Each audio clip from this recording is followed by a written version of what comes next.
குர்ஆனை பற்றி சொல்லும் பொழுது குர்ஆனை திருமறையில வானத்தை கூரை என்று சொல்லுது. வானத்தை உங்களுக்கு கூரையாக்கி இருக்கிறோம், சக்ஃபம் மஹ்ஃபூதா, அந்த கூரையாக்கி இருக்கிறோம்னு சொல்லுது. இப்ப இவர் கேட்கிறாரு, வானத்தை கூரைன்னு சொன்னா சஹாபாக்களுக்கு விளங்கி இருக்குமா? இவருக்கு விளங்கிருச்சான், சஹாபாக்களுக்கு இங்க விளங்கலையாம். வானம் கூரையா இருந்தா எப்படி மழை பெஞ்சா மழை பெய்யக்கூடாதுல்ல? இவர் மக்கள்கிட்ட கேட்கிறாருங்க, வானத்தை கூரைன்னு அல்லாஹ் சொல்றான், கூரை இருந்துச்சுன்னா வெயில் அடிக்க கூடாது, மழை பெய்யக்கூடாது, காத்தடிக்க கூடாது. அப்ப வானம் கூரையா இருந்துகிட்டு கூட காத்தும் அடிக்குது, மழையும் பெய்யுது, வெயிலும் அடிக்குதுன்னு சொன்னா அப்ப கூரை எப்படி ஆகும்? இது சஹாபாக்க புரிஞ்சிருப்பாங்களா? நம்ம புரிஞ்சிருப்போம். சொல்றாரு, அவர் புரிஞ்ச கதையும் கேளுங்க. அப்படி வழங்க கொள்ள முடியும். அந்த சில விஷயங்கள் உதாரணமா என்ன, அதாவது வானத்தை கூரையாக்கி இருக்கணும் எல்லாம் சொல்றான் குர்ஆன்ல. வானம் எங்களுக்குள்ள கூரையா இருக்குது, கூரையா இருக்குது, விளங்குமா? சஹாபாக்களுக்கு விளங்கி இருக்குமா? வானம் எங்க கூரையா இருக்குது? கூரைன்னா என்ன செய்யணும்? கூரை மழையில இருந்து நம்மளை காப்பாத்தணும், வெயில இருந்து காப்பாத்தணும், எல்லாம் மேல விழுந்துகிட்டு கூரைங்கிறான். வானம் இருக்குது, நம்ம மேல மழை கொட்டுது, வெயில் படுது, ஆனா வானத்தை என்ன செய்யறான்ல கூரைங்கிறான். விளங்குமா? ஏதாவது அந்த மக்களுக்கு விளங்கி இருக்காது. இன்றைய அறிவியல் உலகத்தில் வாழக்கூடிய மக்களுக்கு விளங்குது, வானம் கூரைன்னா இது வேற ஒரு கூரையாத்தான் இருக்குது.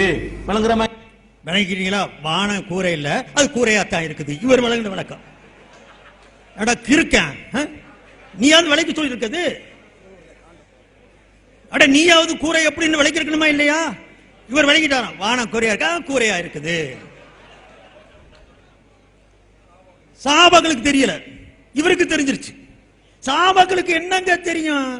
அபூ ஹுரைராவுக்கு காண்ட ஒரு கட்டுரைகளும் எழுதப்படும் பொழுது இது ஆரம்பத்தில் எல்லாரும் மறுத்துக்கிட்டு இருந்தாலும் கூட அதுலயும் பெரிய கொடுமை என்னன்னு சொன்னா, இப்ப சமீப காலத்தில் பேசும் பொழுது குர்ஆன் கூட அனைவராலும் அங்கீகரிக்கப்படலைங்கிறார்.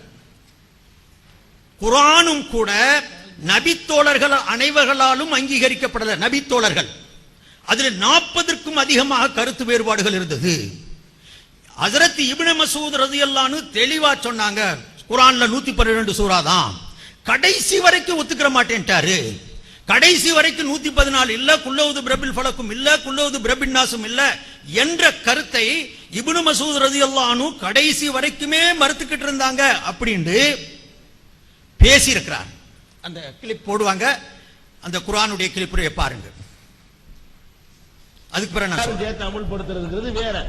குர்ஆன்ல இல்லாத, ஹதீஸ்ல இல்லாத ஒரு விஷயத்துல சஹாபாக்கள் அத்தனை பேரு ஒருமித்த கருத்துக்கு வந்தார்கள் என்று சொன்னால் அதுக்கு ஒரு உதாரணம் காட்ட இயலாது. காட்டுறாங்க, அந்த குர்ஆன் அவங்க தானே தொகுத்தாங்கன்னு காட்டுவாங்க. அதுவே தவறு. என்ன தவறு? குர்ஆன் இஜ்மாவாக ஏற்றுக்கொள்ளப்படவே கிடையாது. இப்ப இப்னு மஸ்ஊத் ரலியல்லாஹு அன்ஹு குர்ஆனை எழுதக்கூடிய எழுத்தாளர்ல அவர் ஒரு ஆள்.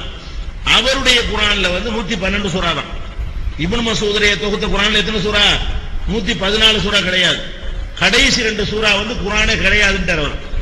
கடைசி வரைக்கும் என்ன பண்ணிட்டாரு? குல் அஊது பிரபில் ஃபலக் குர்ஆன் கிடையாது, குல் அஊது பிரபின் நாஸ்ங்கிறது குர்ஆன் கிடையாது, குல் ஹுவல்லாஹ் அதோட முடிஞ்சிருச்சு குர்ஆன்ன்றார். அப்ப அவருடைய